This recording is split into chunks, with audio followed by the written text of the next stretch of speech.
बिस्मिल्लाहिर्रहमानिर्रहीम। 5 जनवरी 1949 तजदीद अहद का दिन। हर साल हम 5 जनवरी को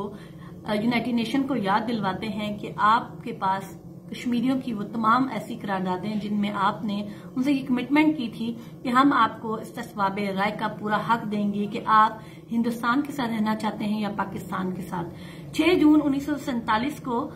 जब अंग्रेज यहां से जा रहे थे तो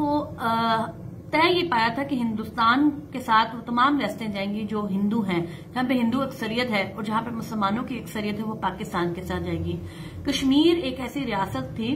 जहां पे लास्ट जो रूलर था हरी सिंह, वो एक हिंदू रूलर था और मेजोरिटी जो थी वहां पे मुसलमानों की थी। हरी सिंह का जो इरादा था वो कहता तो यही था कि मैं खुद मुख्तार रियासत इसको रखना चाहता हूं, जबकि 560 रियासतें जो थी वो इल्हाक कर चुकी थी, कुछ हिंदुस्तान के साथ कुछ पाकिस्तान के साथ। लेकिन उस वक्त के जो अंग्रेज थे उनका दबाव था कि आप दोनों मुल्कों में से किसी एक के साथ कर लें, लेकिन बदकिस्मती से उसने उस वक्त ऐन वक्त पे जो है वो एक्सेशन नहीं किया।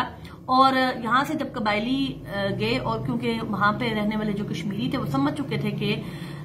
हरी सिंह जो है वो हिंदुस्तान के साथ एक्सेशन करना चाहता है, जबकि कश्मीरी जो है वो हिंदुस्तान के साथ नहीं पाकिस्तान के साथ रहना चाहते थे।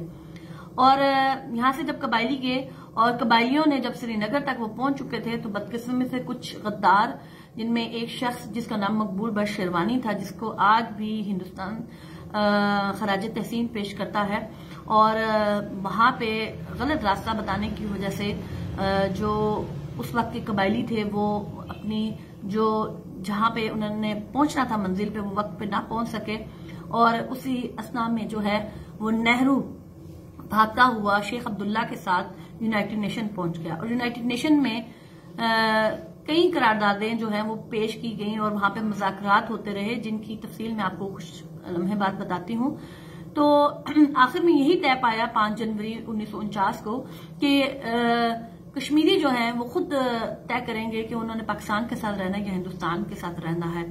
सबसे पहले जो एक करारदाद पेश की गई, जो जामिया करारदाद नंबर 47 है, वो 21 अप्रैल 1948 को पेश की गई थी। करारदाद नंबर 47 पहली जामिया करारदाद है और इस करारदाद में 2 करारदादें थी, जो 38 नंबर है और 39 है, कि ये मुख्तसर इसमें यही था कि हंगामी हालात को कंट्रोल करने के लिए कि यहाँ से कबायली चले जाएं। और हिंदुस्तान ने भी जो अपने, आप जानते हैं कि आरएसएस के लोग और अपने ट्रूप्स को भेजना शुरू कर दिया था, तो दोनों तरफ से कहा गया था कि इन दोनों को निकाला जाए और यहाँ पे अमन कायम किया जाए। उसके बाद जो है वो कश्मीरी जो है वो उनको आजादाना तौर पे मुतफिक जो है वो उनको हक दिया जाए कि वो वोट के जरिए ये बात तय करें कि उन्हें पाकिस्तान के साथ जाना है या हिंदुस्तान के साथ जाना है। दूसरी जो मुतफिका और जो लास्ट जो एक करारदाद थी वो 5 जनवरी 1949 को पेश की गई है, और जिसमें तय पा गया था कि कश्मीरियों को उनकी मर्जी के मुताबिक जो है वो आजादाना मुनसिफाना इस्तिस्वाब राय करवा के जिससे वो अल्लाह करना चाहे। यहाँ पे जो अक्सर लोग कहते हैं कि एक जो करारदाद थी जो फर्स्ट पेश की गई थी उसमें ये कहा गया था कि थर्ड ऑप्शन भी रखा जाए खुद मुख्तारी का। पहली बात तो ये है कि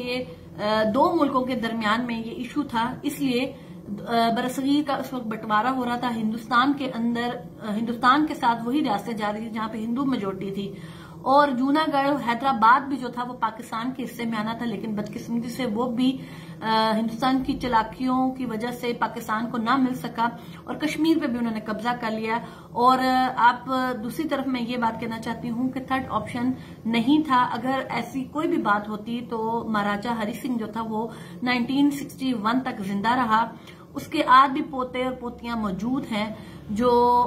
उसकी नस्ल है वो भी यूनाइटेड नेशन में कभी भी नहीं गई है। आज ये 2 मुल्कों के दरमियान में एक ऐसा इशू है जिसमें कश्मीरी पिसे जा रहे हैं और कश्मीरी आए रोज जो हैं वो शहीद होते जा रहे हैं, लेकिन यूनाइटेड नेशन के दरवाजे शायद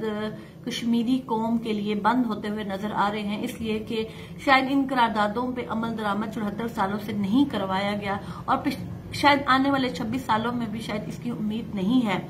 फिर जब कश्मीरी अपने दिफा के लिए हथियार उठाते हैं, जब वो मुसल्ला होकर अपनी जद्दोजहद करते हैं, तो फिर उनको दहशतगर्द कहा जाता है। आज जब वहां पे जवान बेटे शहीद हो जाते हैं, तो कोई दुनिया में ऐसा प्लेटफॉर्म नहीं है जो उनके लिए आवाज उठा सके या उनको उनका हक दिला सके। मैं आज के दिन यूनाइटेड नेशन हो या खासतौर पे हमारे जो कश्मीरी हैं, मैं उनको कहूंगी कि ये सबसे बड़ी जिम्मेदारी आपकी है, और उससे भी बड़ी जिम्मेदारी पाकिस्तान के वो इदारे हैं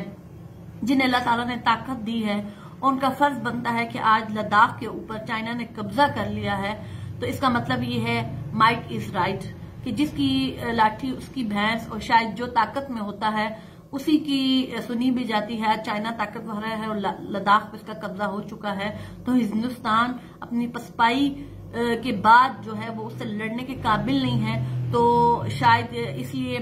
कोई उससे पूछ नहीं रहा कि चाइना से या हिंदुस्तान से, लेकिन पाकिस्तान अगर कोई भी कदम उठाता है तो उसके ऊपर FATF की जद में उसको खड़ा कर दिया जाता है, और हमारे ऊपर बेशुमार इल्जामात लगा के हमें चुप करवाया जाता है। जबकि इस वक्त कश्मीर के लोगों की जो सबसे मौसर आवाज होनी चाहिए वो पाकिस्तान से उठनी चाहिए।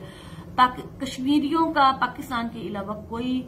आसरा नहीं। और दूसरा सबसे बड़ा मैं एक बात कहना चाहूंगी कि यूनाइटेड नेशन ने अगर अपनी करारदादों पर अमल दरामद नहीं करवाना,